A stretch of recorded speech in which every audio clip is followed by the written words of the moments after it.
2013 թվականի նախագահի ընտրությունների արդյունքները հանրապետական կուսակցության համար արդեն պարզ են։ Ես չեմ կարծում, որևէ մեկը Հայաստանում կասկածում է, որ նախագահ Սարգսյանը վերընտրվելու է։ Հիմնական պայքարը գնալու է երկրորդ պատվավոր տեղի համար։ Պարոն Շարմազանովն այսօր հարկ չհամարեց անդրադառնալ Բարգավաճ Հայաստան կուսակցության հնարավոր նախագահի թեկնածուի հարցին։ Հիշեցնենք, նախկին արտգործնախարար Վարդան Օսկանյանը երեկ հայտարարեց, որ եթե Գագիկ Ծառուկյանը չառաջադրվի, ապա նա պատրաստ է լինել ԲՀԿ նախագահի թեկնածուն։ Գագիկ Ծառուկյանը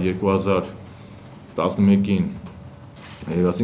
ստորագրել է հայտարարություն, որտեղ նշված է,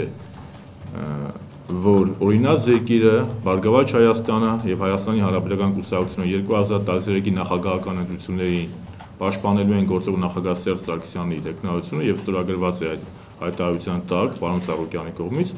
որևէ այլ պաշտոնական հայտարարություն Բարգավաճ Հայաստան կուսակցության առաջնորդը չի արել։ ՀՀԿ խոսնակը նույնիսկ ավելորդ համարեց մեկնաբանել շրջանառվող այն լուրերը, թե 2013 թվականի նախագահի ընտրություններին Բարգավաճ Հայաստան կուսակցությունը կմասնակցի սեփական թեկնածուով։ Ես խոսում եմ փաստերով, եթե փաստեր չկան, ես կոֆեի բաժակ չեմ կարող նայել։ Էդուարդ Շարմազանովը չի կիսում այն տեսակետը, թե ի տարբերություն Հայաստանի մեր հարևան Վրաստանում խորհրդանի ընտրություններն անցան ազատ, արդար եւ թափանցիկ։ Դա ցուցանիշ չի, որ եթե մի իշխանությունը գնում է մեկը գալիս, ուրեմն երկիրը ավելի ժողովրդավարական է, քան հարևան Հայաստանը։ Տաթևիկ Ազիզբեկյան, Էմին Մաթևոսյան, IPF